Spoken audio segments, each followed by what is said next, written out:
world.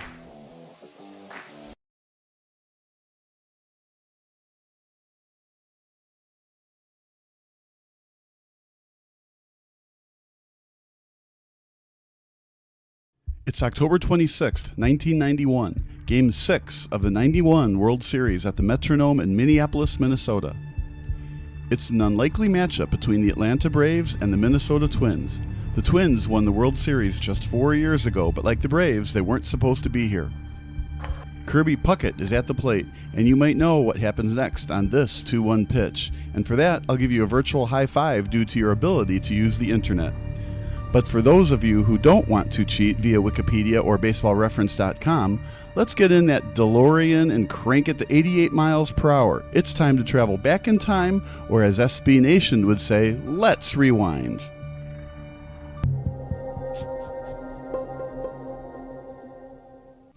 The 1991 Fall Classic was far from straight chalk when it comes to the gambling mindsets of sports bettors. According to TampaBay.com, the Braves were once 250-1 odds-on favorites to win the World Series. If you bet $100 on the Twins in spring training, that was a great bet, as they were 100-1 odds to win it all. In fact, both teams finished in last place in their respective divisions the year prior. The Braves were actually in the National League West back then, and although they'd be dominant in the later part of the decade, the beginning of the 1990s wasn't friendly to Bobby Cox's team.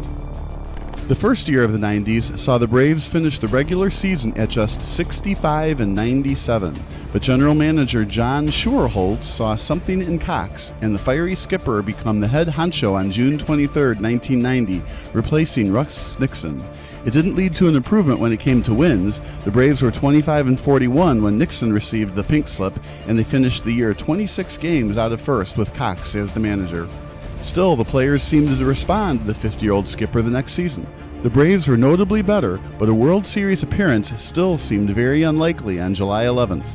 A .500 record at just 40-40, the Braves were on the cusp of being sellers at the trade deadline. But then something happened. The Braves just refused to lose.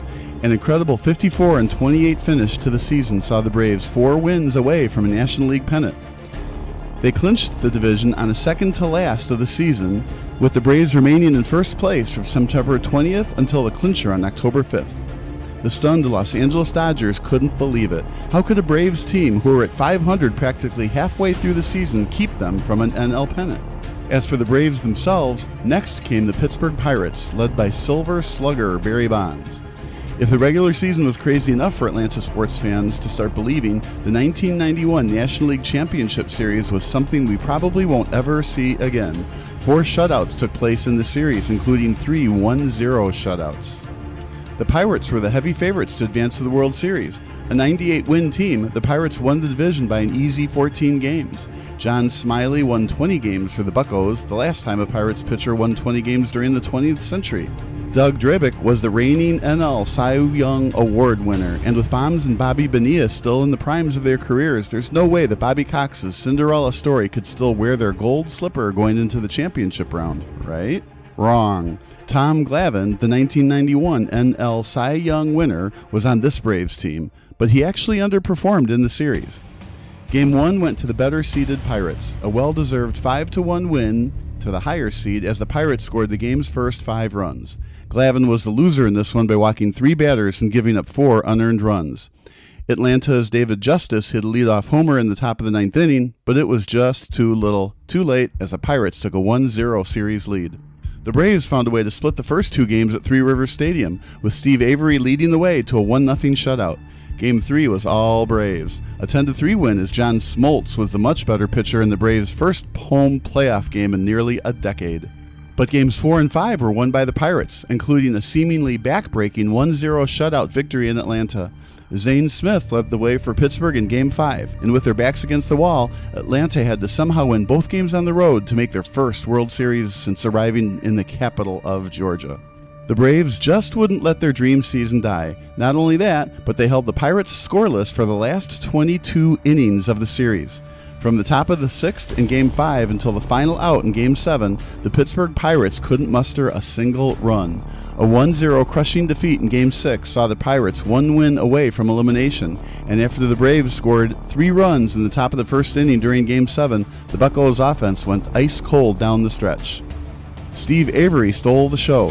He didn't give up a single run in his 2 starts. 16 2/3 innings pitched for the young stud on the mound, and he of course won NLCS MVP.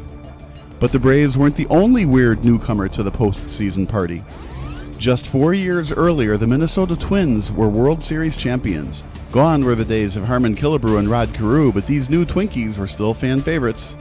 Kirby Puckett, a former junior college player, led the charge in center field. But interestingly enough, not a single player on the Twins had 100 runs batted in during the 91 regular season. The Twins weren't a team known for power. Puckett only drilled 15 homers in 1991, a huge contrast to the 1987 squad when he hit 28 homers. The 1991 Twins were scrappy, annoying, and hard to beat. Designated hitter Chili Davis was the only Twin with over 25 home runs, and the lone 20-game winner on the pitching staff wasn't future Hall of Famer Jack Morris. That distinction went to Scott Erickson. Still, the Twins cruised to an AL West Division title by commanding 8 games. And after dismantling the Toronto Blue Jays in just 5 games during the ALCS, it looked like the Twins had the upper hand for the 1991 World Series crown. After all, the Braves barely squeezed into the World Series, while the Twins looked like the far more superior team. But the World Series started anyway, with Cox proving to the rest of the world that he would become one of the game's all-time great managers. Down in an early 0-2 hole, the Braves looked like a completely different ball club when they flew back to Atlanta. 3 straight victories at the old Fulton County Stadium, including a 14-5 convincing victory over the seemingly unbeatable Twins, put the Twins in major trouble. Just like that, Tom Kelly's squad looked all but done. The problem was, they weren't. Plus, they still got to go back home for Games 6 and 7, assuming they could force a Game 7. The 1991 World Series became one of the all-time greats, and Game 6 was no exception to the rule. The Twins struck first with 2 ball players crossing home plate in the bottom of the first inning. The Braves seemed to have the momentum back after Terry Pendleton hit a 2-run bomb in the top of the 5th. Determined to play Game 7 at the old Hubert H. Humphrey Metrodome, the Twins got the lead back in the bottom of the frame. And after battling to a leadoff walk, Don Gladden stole second base. A couple of flyouts later, including the sacrifice fly by Puckett, gave the Twins the lead back. But don't count these Braves out. Up by a run in the top of the 7th, Kelly allowed starting pitcher Scott Erickson to run back out there. But after a leadoff single to Mark Lemke, Kelly had no choice but turned to Mark Guthrie. Guthrie started off okay with a strikeout to Jeff Blauser, but then location and accuracy came to bite him in the butt. A walk to Lonnie Smith, including a can't-have-it wild pitch, put Kelly in a tough spot. Guthrie was able to jam Terry Pendleton, but with Chuck Knobloch playing at double-play depth, Pendleton's little nubber got enough of the AstroTurf to give him ample time to claim the infield single. Just like that, we have bases loaded, and Kelly was forced to go to the bullpen yet again. In came Carl Willis. It was also decision time for Kelly. Should he bring the infield in, bring in the corners and play double-play depth, or play double-play depth around the infield? The Twins decided to play back with the middle infield, and it cost them. Ron Gant's ground ball in between the third base and shortstop hole allowed him to beat out the fielder's choice, and the Braves were once again in business. Gant with a good jump out of the box just beats the play. A 3-3 tie with runners on the corners. Willis was in a huge pickle, but he threw a devastating 2-2 off-speed pitch to Davis Justice to get him to swing and miss. The lead was gone, but the tie still remained. The Twins had a golden opportunity to retake the lead in the bottom of the 8th. Puckett stole second base with 2 outs, but Shane Mack couldn't drive him in. Nobody got close to tying it in the 9th, so Braves fans had to wait until extra innings to see if their team would be sipping the champagne in the locker room. Remember, this was a big deal for Braves fans. Atlanta hadn't won a World Series since relocating from Milwaukee, and the city of Atlanta had never seen a professional sports team win a championship up to this point. Atlanta nearly obtained their first lead of Game 6 in the top of the 10th. A leadoff single by Pendleton looked to be great for the Braves, but a stolen base attempt, or perhaps a hit and run, led to a slow-moving line drive and an easy double play for the Twins. So much for that potential rally. The Twins went 1-2-3 in the bottom of the 10th, so we went to the 11th. The Braves somehow got another leadoff single, this time by Sid Bream. However, Bream probably should have been at second base, if not for his oft-injured right knee. He crushed the first pitch down the first base line but couldn't advance into scoring position. Keith Mitchell had to pinch run for him, and in this era of old school baseball, stolen bases were more commonplace. Mitchell got caught stealing on the first pitch of Brian Hunter's at bat, and that pretty much did in the rally. No more base runners for the Braves. Should Cox allow Alejandro Pena to pitch into the 11th? Pena might be needed for Game 7, so Cox is pretty much forced into allowing Charlie Liebrant to man the rubber in the bottom of the 11th. Liebrant probably wasn't the ideal choice. He had an ERA over 4 coming into this pitching appearance, and with Puckett leading off the inning, Cox was just praying Liebrant could force a 12th frame. And now Puckett can make history with a walk-off blast. But to understand how memorable this home run could be for Puckett, you have to know his life's history. Puckett grew up on the south side of Chicago. He was so small for center field, just 5'8", that he didn't receive a single scholarship once he graduated from Calumet High School. He actually entered the workforce right out of prep school at the Ford Motor Company. Luckily for him, Bradley University, an NCAA Division I school in the Missouri Valley Conference, gave him a shot. He then had to transfer to Triton College due to becoming academically ineligible at Bradley.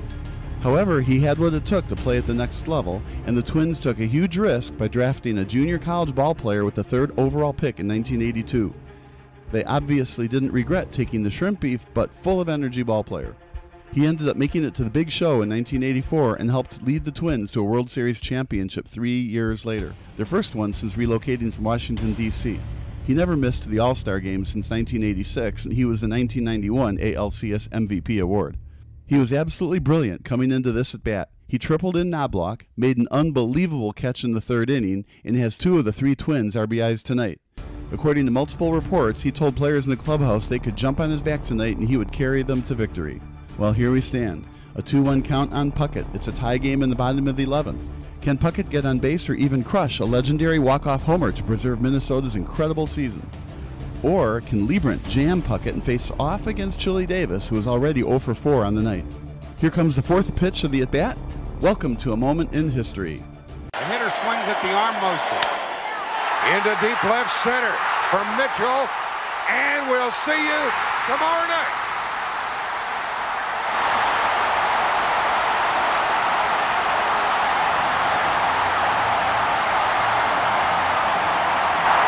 The Twins went on to win a memorable Game 7 by a final score of 1-0. Jack Morris pitched an unbelievable 10-inning shutout.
Backs it out, 14 to shoot, 26 seconds to play. Nets are down by 1. Irving, step back 3. Oh!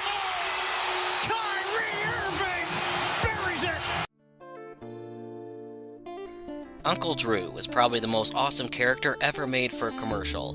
If you've never seen the old Kyrie Irving Uncle Drew Pepsi commercials, I highly encourage you to watch them. You won't be disappointed. But since the days of Uncle Drew, Irving's portrayal in the media has definitely been controversial, and that's putting it lightly. Regardless of how you feel about Irving's take that the world is flat, or his failure to show up for basketball games after the White House riots, you have to admit that the Irving brand is one of the most popular ones in the entire NBA. Negative publicity is still good publicity, and Irving continues to be relevant in the media even when he's not playing. But is Kyrie Irving more of a brand or one of the game's all-time great point guards? To answer that question, the numbers may surprise you. At first glance, Irving's resume seems more like an exceptional offensive talent who struggles on the defensive end. He has an NBA championship ring, but you have to remember that LeBron James was his teammate in Cleveland.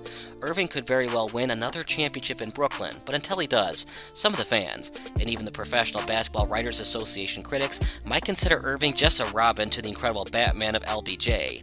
That being said, when I think of the most exceptionally gifted point guards, my list is small.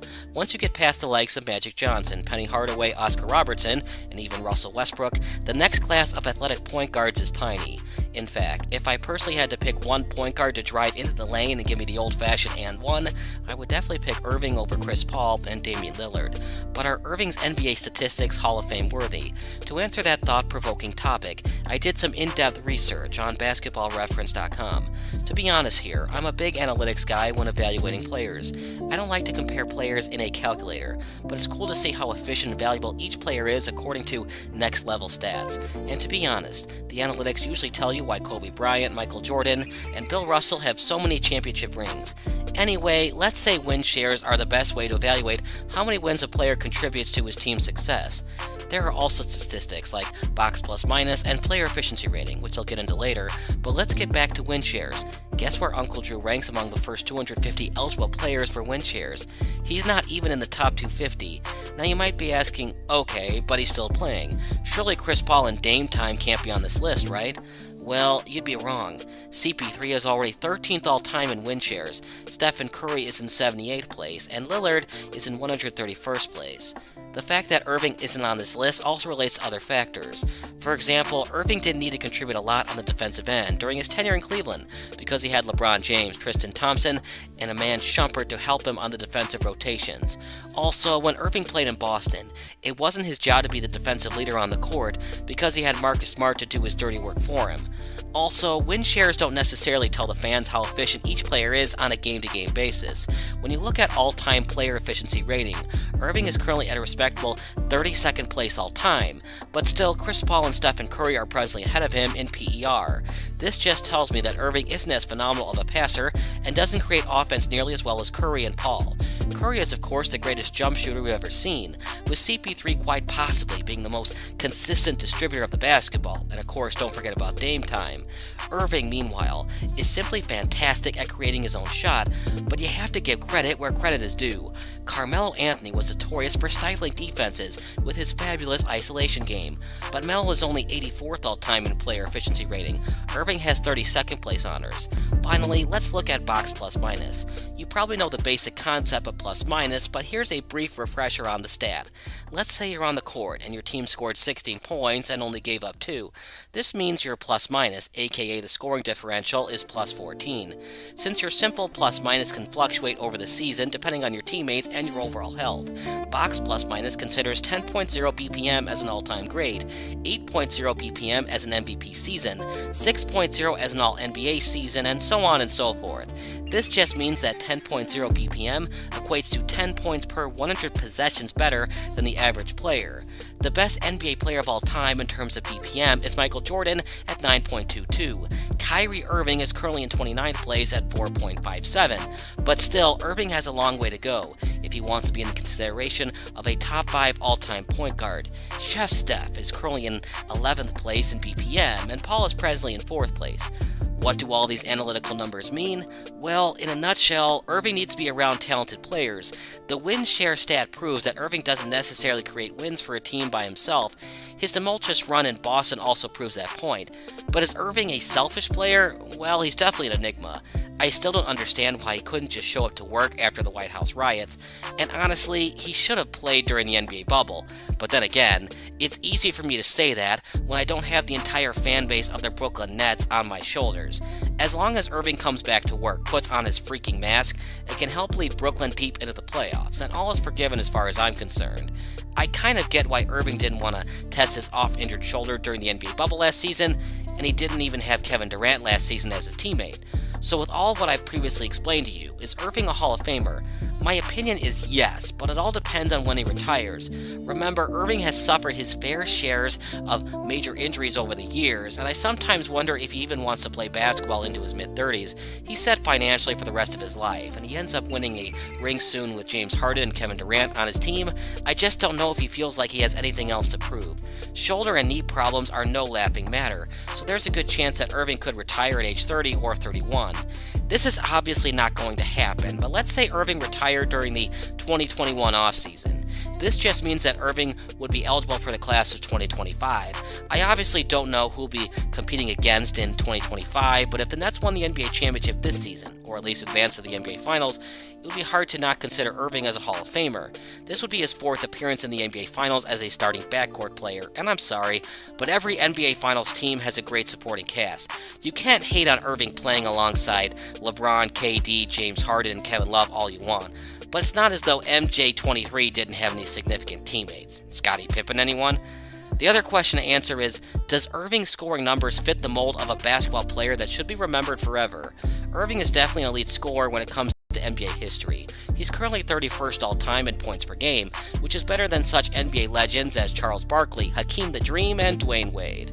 In the playoffs, Irving is 34th place in PPG. How about the analytics for his postseason statistics? He's 34th in player efficiency rating, 84th in true shooting percentage, 102nd in offensive win shares, and 57th in offensive rating.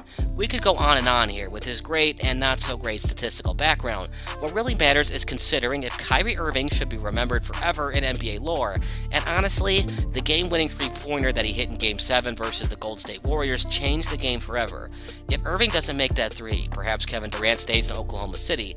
SB Nation did a great job of recapping the extremely media-grabbing 2015-16 NBA season and its long-term repercussions for the players. If you haven't yet watched the SB Nation Kyrie Irving Rewinder video, I suggest that you watch it. The fact of the matter is Irving's three-pointer means so much to NBA fans, especially the very loyal Cleveland Cavalier fan base. And when you look at his stats, it's not as if Kyrie is undeserving of a spot in Springfield, Mass. That being said, his defensive numbers are pretty darn awful. He's 235th all-time in postseason defensive rating, but then again, it's not as if fellow point guard Steve Nash was a shutdown defender. So should Kyrie Irving be in the Hall of Fame? Absolutely. But is he a first ballot Hall of Famer? I'd have to say yes, especially if the Nets get back to the finals before Uncle Drew retires. You can hate on his flat earth stance, but you can't hate on Irving's overall Hall of Fame candidacy. But what do you think? Should Irving be elected into Springfield? Make sure to comment below and subscribe to Sports Broadcast Solutions.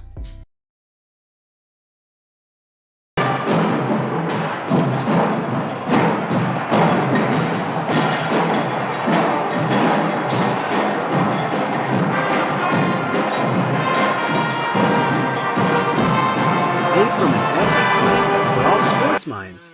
Level Up Branding is a unique sports marketing and branding agency, offering athlete management, brand management, and so much more. We are powered by experience, currently serving athletes in the WNBA, MLR, NFL, and college sports. We are looking to take on more clients because everyone deserves a shot at their dream. Our goal is to help others by inspiring one person at a time. Level Up Branding was founded by Lauren, who was and still is an athlete. She understands the importance of being a well-rounded and built individual. It takes an athlete to know an athlete. We are built different. There is so much more to an athlete than what is seen on the field or the court. We make it a priority to understand our athletes. We want to know and understand our clients' values, motives, passions, and future goals. At Level Up Branding, we believe in helping others succeed. We believe in giving back. We believe in family. You are more than an athlete. Level Up Branding was founded based on the sheer passion of sports, community involvement, and the sense of belonging to a community. We were created from an athlete's innovative mindset and experience, and here to offer our services to like-minded athletes.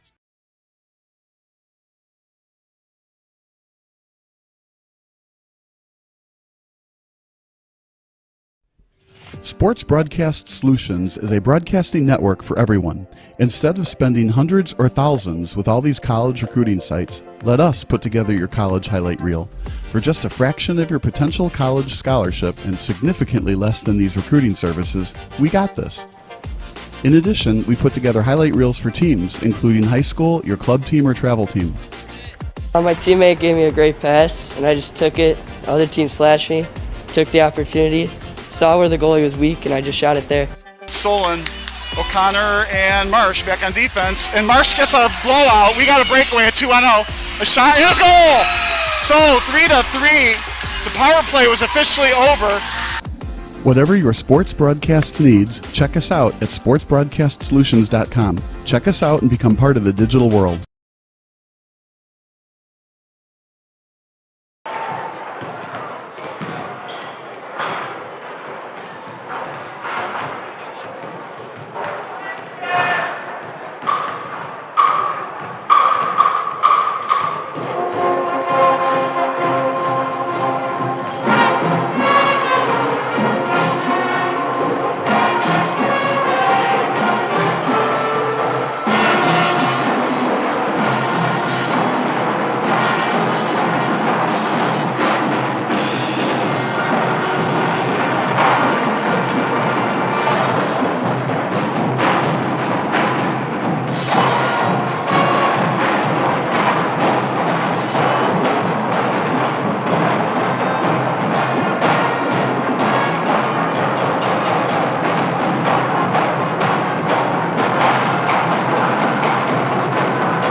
Sports Broadcast Solutions is a broadcasting network for everyone. For those of you that just want raw footage of your sporting event, but no play-by-play or color commentary, you just need us to live stream video from the event over the internet.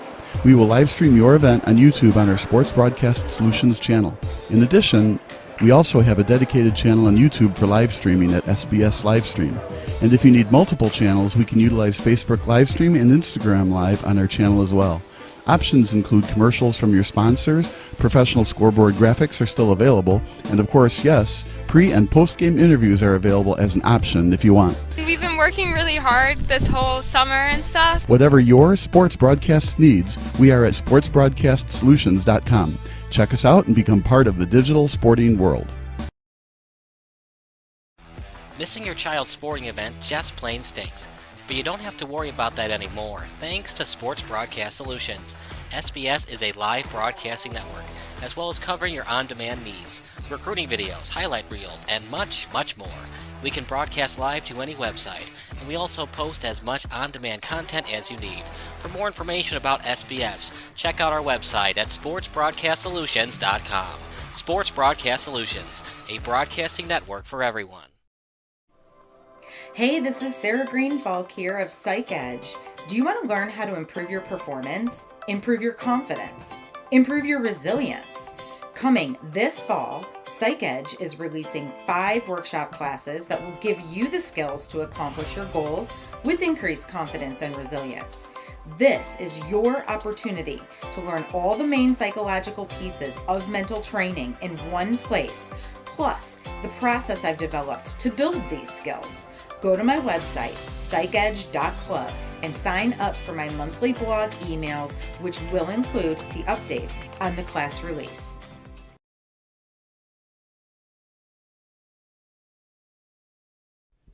Sports Broadcast Solutions is a broadcasting network for everyone. Instead of spending hundreds or thousands with all these college recruiting sites, let us put together your college highlight reel. For just a fraction of your potential college scholarship and significantly less than these recruiting services, we got this. In addition, we put together highlight reels for teams, including high school, your club team, or travel team. My teammate gave me a great pass, and I just took it. The other team slashed me, took the opportunity, saw where the goalie was weak, and I just shot it there. Solon, O'Connor, and Marsh back on defense. And Marsh gets a blowout. We got a breakaway at 2-0. A shot, and a goal! So 3-3. The power play was officially over. Whatever your sports broadcast needs, check us out at sportsbroadcastsolutions.com. Check us out and become part of the digital world. This is Sports Broadcast Solutions, a broadcasting network for everyone. Check us out at sportsbroadcastsolutions.com and become part of the digital sporting world. Hey, this is Sarah Greenfalk, owner of PsychEdge. How would you like to learn how to manage your emotions and reactions in order to enhance your performance and be successful in life?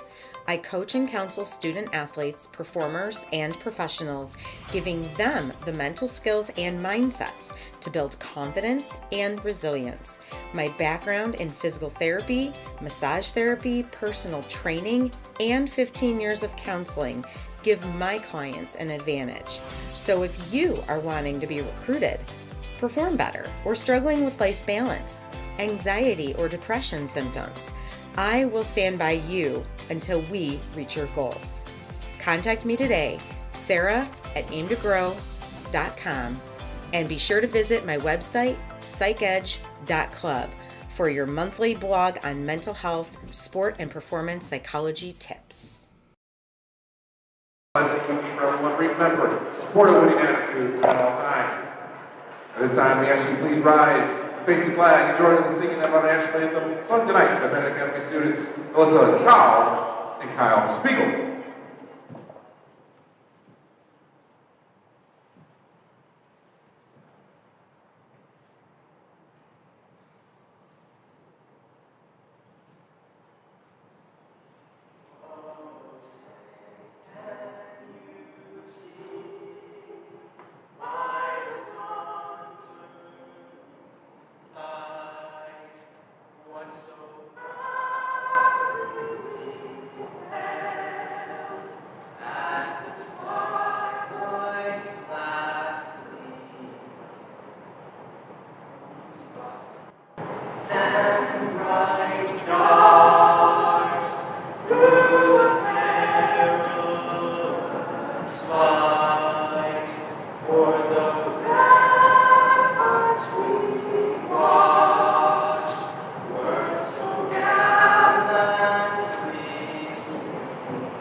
And now let's meet the starters for tonight's varsity contest.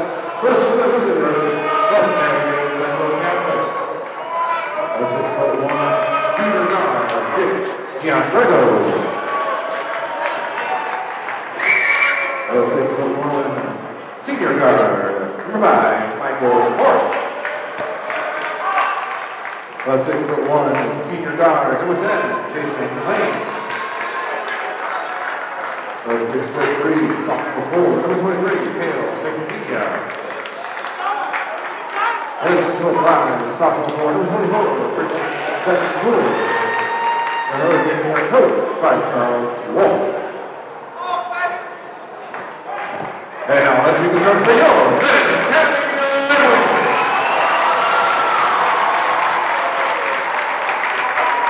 A 6'3" junior guard, number 3, Brady Kuka. A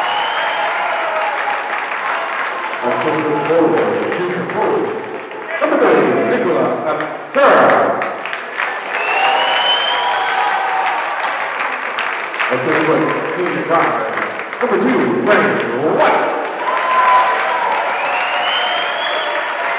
That's 6-foot senior guard. Number 5, Ben Romanesco.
Contested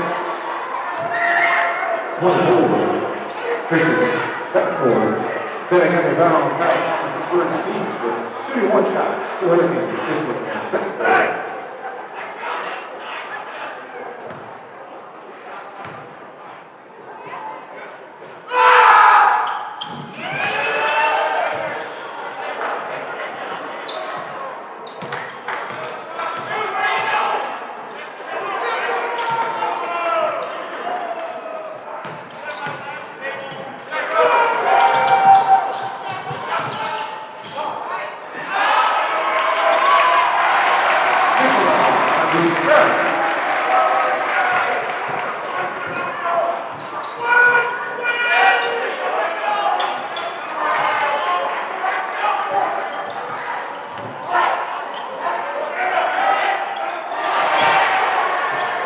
One basket tail.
Sports Broadcast Solutions is a broadcasting network for everyone.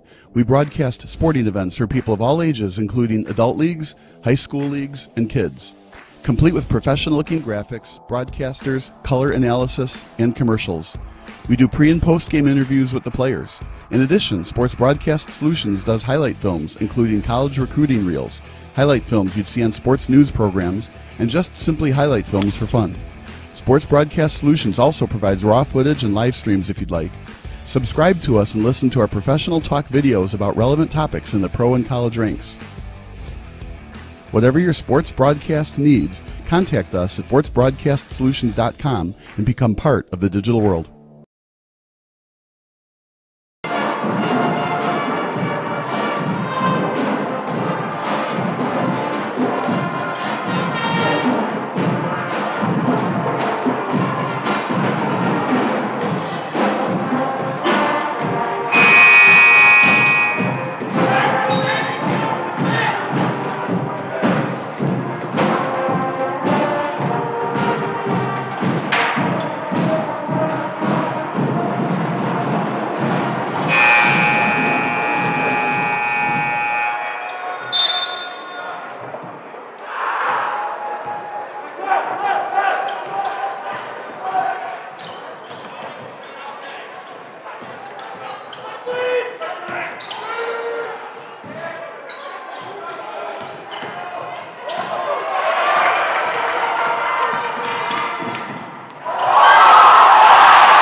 That is going to be found with 5, Ben Romanesco.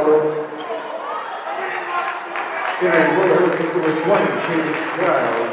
Entering for the Academy, Jan Driscoll.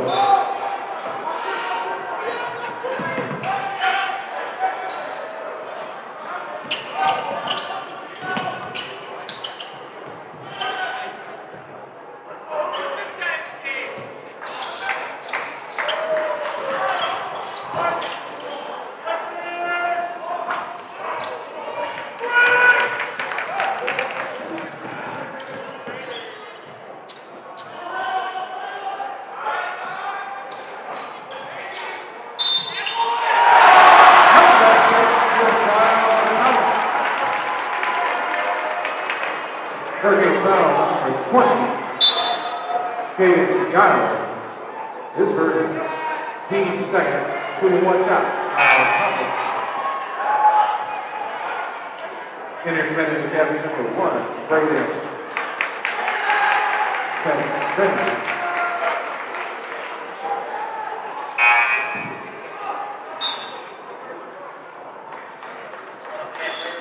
Entering for the Hurricanes number 5, Michael Morris.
This is Sports Broadcast Solutions, a broadcasting network for everyone. Check us out at sportsbroadcastsolutions.com and become part of the digital sporting world.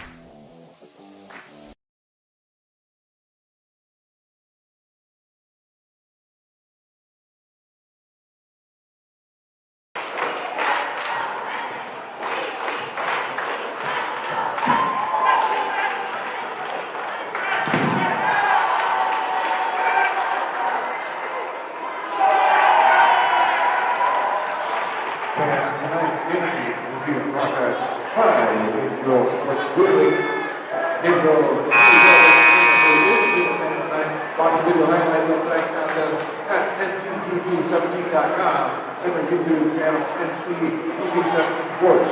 And tune in Sunday to watch all the episodes at Naperville Sports Weekly on Sunday TV.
Then again, the final 10, Bristol, his first team started.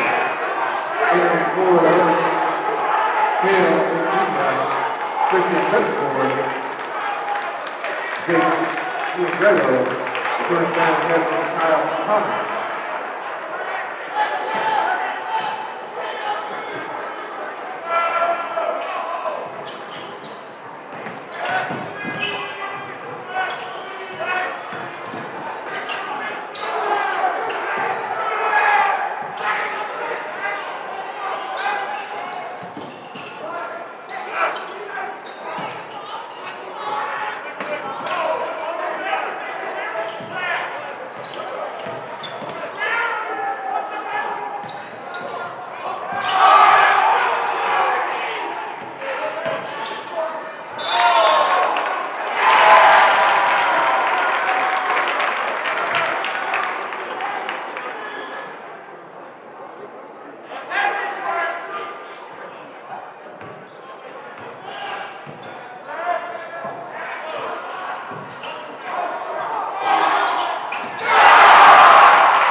This first team scores 3-1 shot. Hell, McNeil.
Benet foul on Kyle Thomas.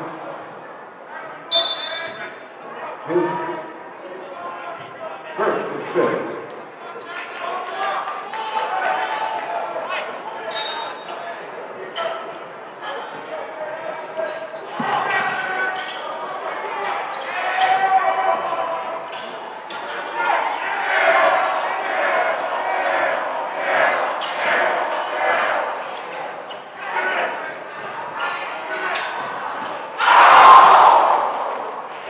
Michael Morris.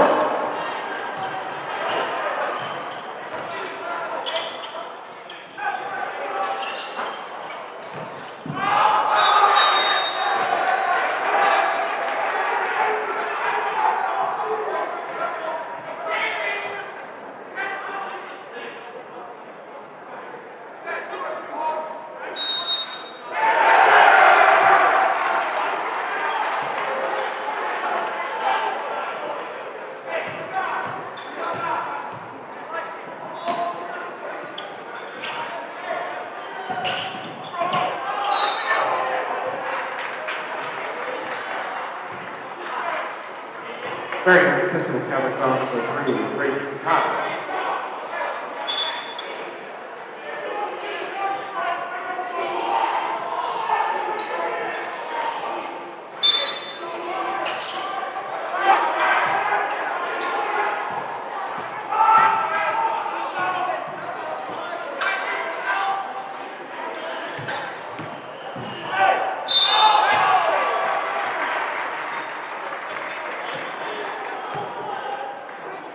Case foul number 23, Gail Mia. His first, team fifth. 22 shots better than Kevin, Brady Kunkos.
Marian Central Catholic foul number 10, Jason Lane. Will be his first, team 6. Officials timeout before our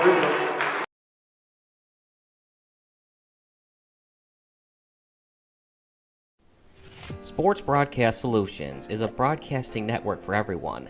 At SBS, we offer a professional broadcasting experience for the non-professional athlete. Just like the pros, we offer everything for you. Play-by-play commentary. A no-hitter at Kane County Stadium. 15 strikeouts, 1 walk, 1 error, and that's it. Color commentary, highlight reels, recruiting videos, and much, much more. Unlike our competitors, we zoom in on the action and always have a live scoreboard with a live time code. If you're ready to have your next sporting event feel like CBS Sports, then make sure to call Sports Broadcast Solutions today. Our phone number is 330-957-7653, or you can go online to sportsbroadcastsolutions.com. SBS, a broadcasting network for everyone.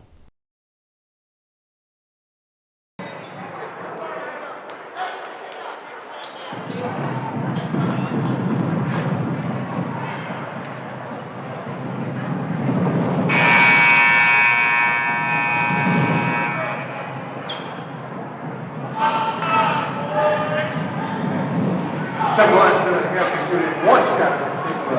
Sorry.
County Academy foul. Weston Stevens. His second. Team 6. Returning to the Carol Thomas. Brady Benet.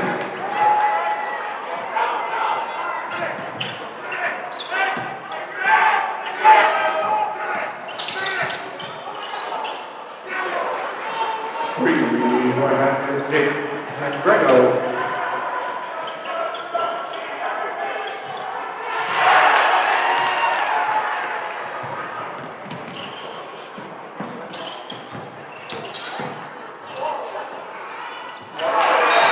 Jake Grego. Come out better than that.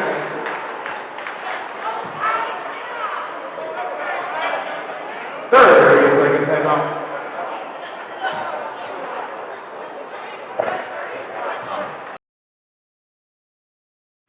Missing your child's sporting event just plain stinks. But you don't have to worry about that anymore, thanks to Sports Broadcast Solutions. SBS is a live broadcasting network, as well as covering your on-demand needs, recruiting videos, highlight reels, and much, much more. We can broadcast live to any website, and we also post as much on-demand content as you need. For more information about SBS, check out our website at sportsbroadcastsolutions.com. Sports Broadcast Solutions, a broadcasting network for everyone.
Hurricane Charles, number 14.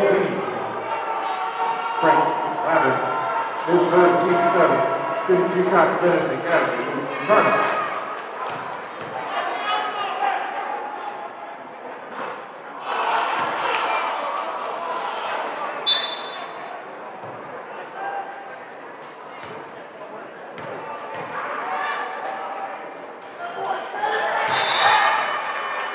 Trey Benet Academy, Benet on this move.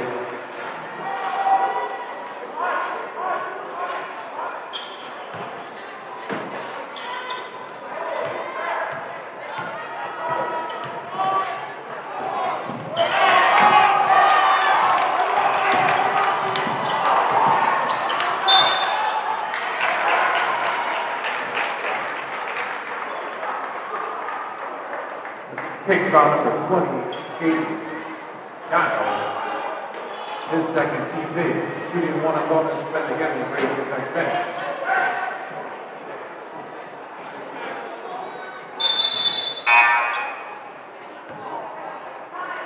Returning Benet Academy, Brady Cookta.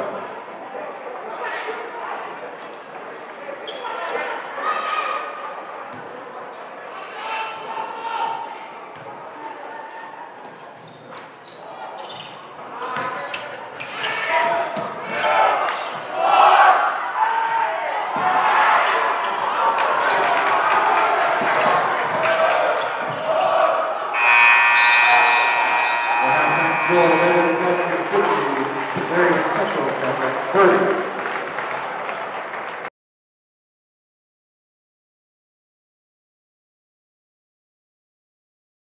2003, the 9-6 Minnesota Vikings are playing up a Hail Mary for the incredible comeback win.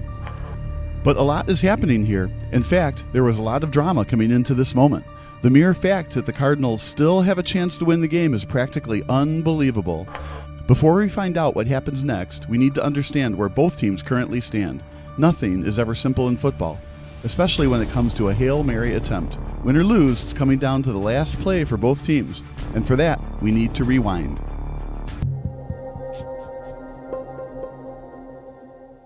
The Vikings have a decent record at 9-6, but for Vikings fans who remember the 2003 season, they should have a lot more wins. Minnesota was once undefeated this season. Impressively, the Vikings won their first 6 games. But things started to unravel quickly for the Vikes. After a red-hot start to the year, Minnesota dumped its next 4 in the toilet. Even more embarrassingly, only one of those 4 straight defeats was by less than 10 points. While it didn't seem to be a big deal at the time, loss number 2 of the 4-game losing streak was a critical 3-point defeat at the hands of the Green Bay Packers. This was huge because the Vikings outlasted the Packers 30-25 during Week 1. If the Vikings had won during Week 9 against the Packers, they would have owned the head-to-head tiebreaker for the NFC North Division. This means that the Vikings wouldn't need to win on the road in Week 17. But the Vikings couldn't take care of business, and the losing continued into Week 12. From 6-0 to now 6-4, now the Vikings are 9-6. And if they could have just outlasted the Bears a couple of weeks ago, they'd be in the playoffs. Instead, Charles Peanut Tillman made the signature play of his underrated career as he overpowered Randy Moss in the end zone. And now, the Vikings need a win today to clinch their postseason tickets. Both the Packers and the Vikings were 9-6 coming into Week 17, so the Vikings need a win or a Packers loss to win the division. The old saying, every game matters in football, definitely stood the test of time for the Vikings in 2003. Still, going from 6-0 to 9-6 is technically a collapse. And this was supposed to be a new era of Vikings football, and with Mike Tice as the head coach. Gone were the days of Dennis Green's Vikings blowing playoff leads or getting dominated in the tournament. Green's Vikings went 15-1 during the 1998 regular season, but they couldn't finish the deal.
Sports Broadcast Solutions is a broadcasting network for everyone.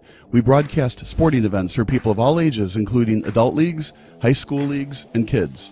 Complete with professional-looking graphics, broadcasters, color analysis, and commercials. We do pre- and post-game interviews with the players. In addition, Sports Broadcast Solutions does highlight films, including college recruiting reels, highlight films you'd see on sports news programs, and just simply highlight films for fun. Sports Broadcast Solutions also provides raw footage and live streams if you'd like. Subscribe to us and listen to our professional talk videos about relevant topics in the pro and college ranks. Whatever your sports broadcast needs, contact us at sportsbroadcastsolutions.com and become part of the digital world. Hey, this is Sarah Greenfalk, owner of PsychEdge. How would you like to learn how to manage your emotions and reactions in order to enhance your performance and be successful in life? I coach and counsel student athletes, performers, and professionals, giving them the mental skills and mindsets to build confidence and resilience. My background in physical therapy, massage therapy, personal training, and 15 years of counseling give my clients an advantage. So if you are wanting to be recruited, perform better, or struggling with life balance, anxiety, or depression symptoms, I will stand by you until we reach your goals. Contact me today, sarah@aimtogrow.com, and be sure to visit my website, psychedge.club, for your monthly blog on mental health, sport, and performance psychology tips. Sports Broadcast Solutions is a broadcasting network for everyone. We broadcast sporting events for people of all ages, including adult leagues, high school leagues, and kids. Complete with professional-looking graphics, broadcasters, color analysis, and commercials. We do pre- and post-game interviews with the players. In addition, Sports Broadcast Solutions does highlight films, including college recruiting reels, highlight films you'd see on sports news programs, and just simply highlight films for fun. Sports Broadcast Solutions also provides raw footage and live streams if you'd like. Subscribe to us.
Sports Broadcast Solutions is a broadcasting network for everyone.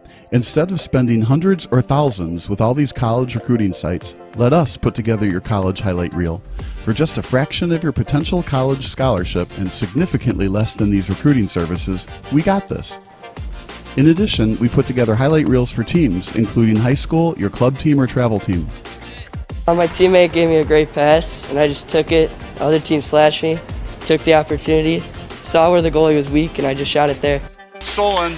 O'Connor and Marsh back on defense, and Marsh gets a blowout. We got a breakaway at 2-0. A shot, and a goal! So 3-3. The power play was officially over. Whatever your sports broadcast needs, check us out at sportsbroadcastsolutions.com. Check us out and become part of the digital world.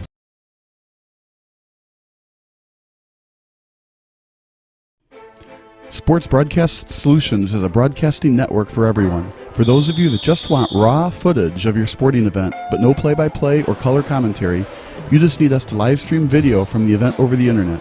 We will live stream your event on YouTube on our Sports Broadcast Solutions channel. In addition, We also have a dedicated channel on YouTube for live streaming at SBS Livestream. And if you need multiple channels, we can utilize Facebook Livestream and Instagram Live on our channel as well. Options include commercials from your sponsors, professional scoreboard graphics are still available, and of course, yes, pre- and post-game interviews are available as an option if you want. We've been working really hard this whole summer and stuff. Whatever your sports broadcast needs, we are at sportsbroadcastsolutions.com. Check us out and become part of the digital sporting world.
Team foul number 10, Jason Lane. And second, team first, shooting one shot, Nicola Andrew Sarah.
Marian Sister got a drop on 24, Mr. Bedford. His second, team second.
Team foul number 2, Gian Regular.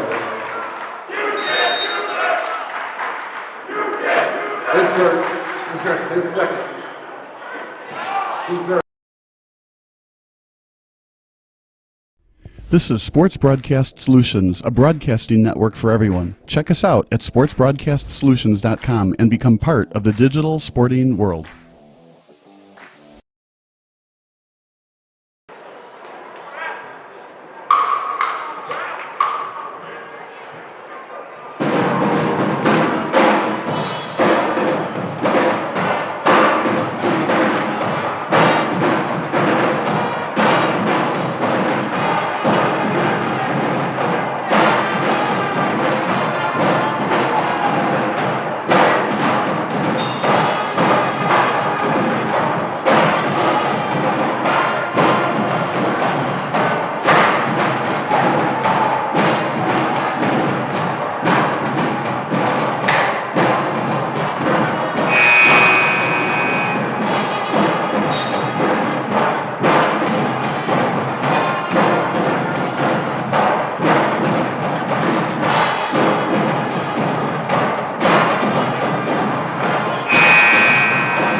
Return Benet and Sam Driscoll, Benet Onesco.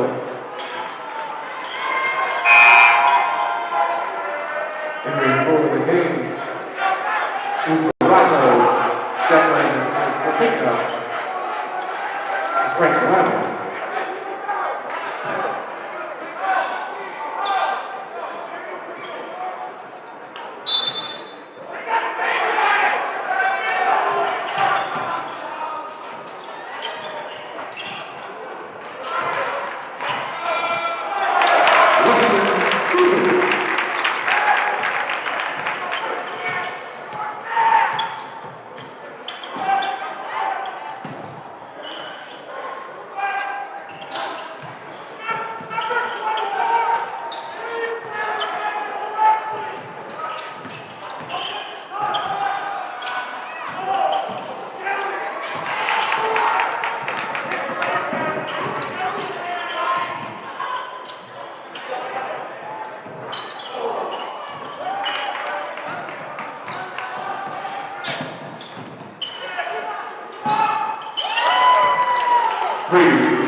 Christian Bedford.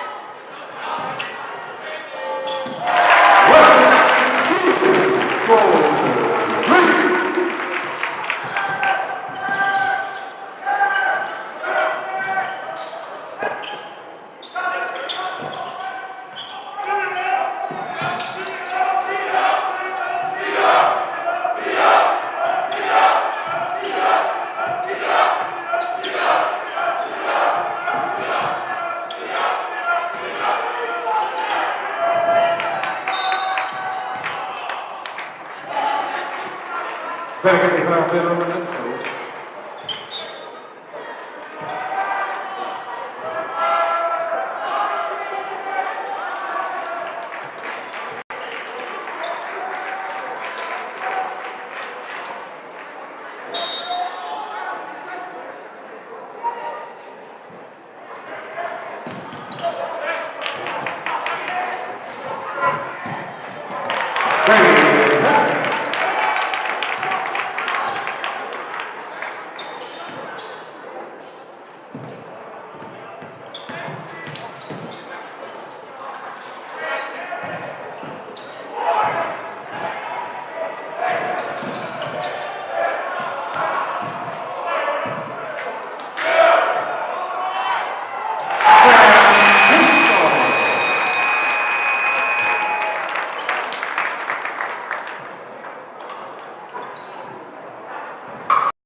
Missing your child's sporting event just plain stinks. But you don't have to worry about that anymore, thanks to Sports Broadcast Solutions. SBS is a live broadcasting network, as well as covering your on-demand needs, recruiting videos, highlight reels, and much, much more. We can broadcast live to any website, and we also post as much on-demand content as you need. For more information about SBS, check out our website at sportsbroadcastsolutions.com. Sports Broadcast Solutions, a broadcasting network for everyone.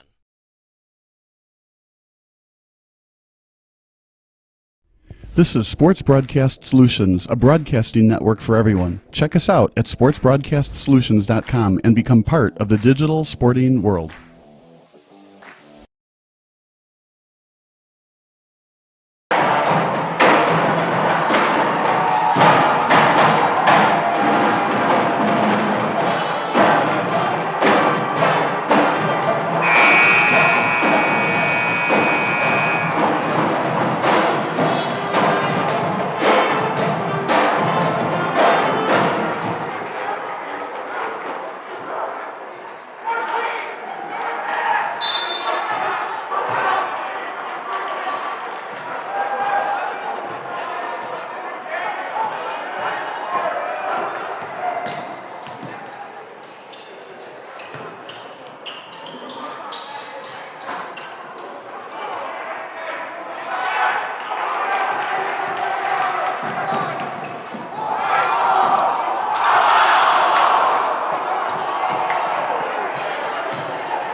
Betting at the crown, Sam Driscoll.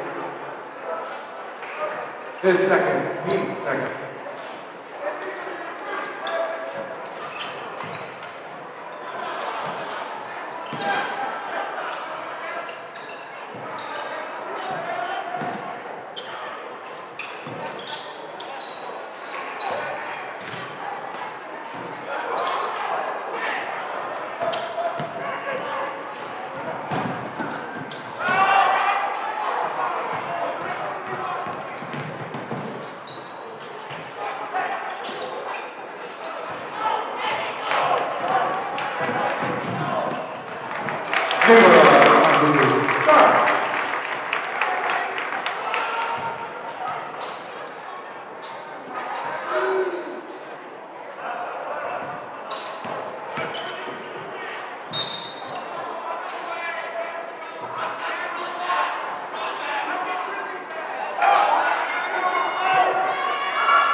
Shooting 2 shots, Kale Benfica.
Sports Broadcast Solutions is a broadcasting network for everyone.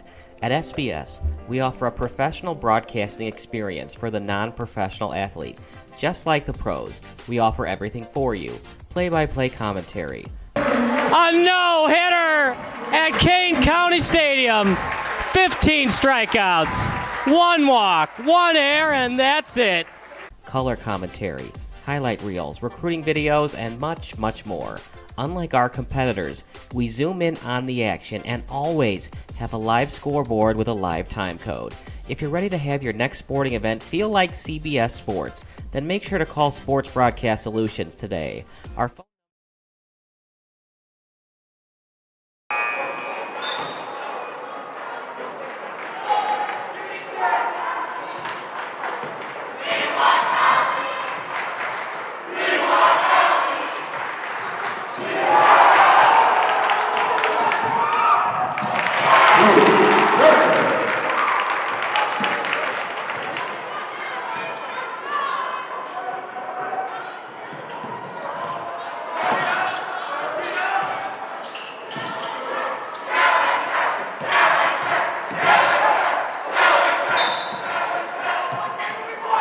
They'll get the number 20.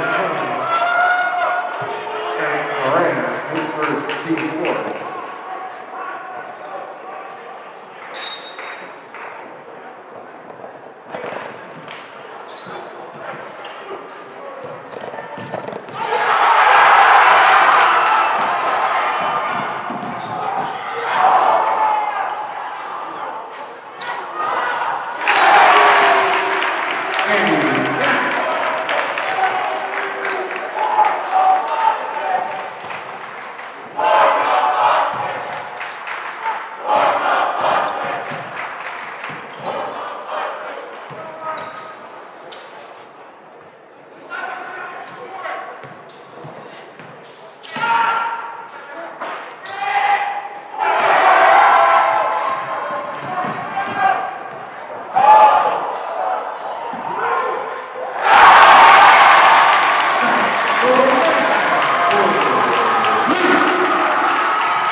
Capital County. 32, Nelson, first, team fifth.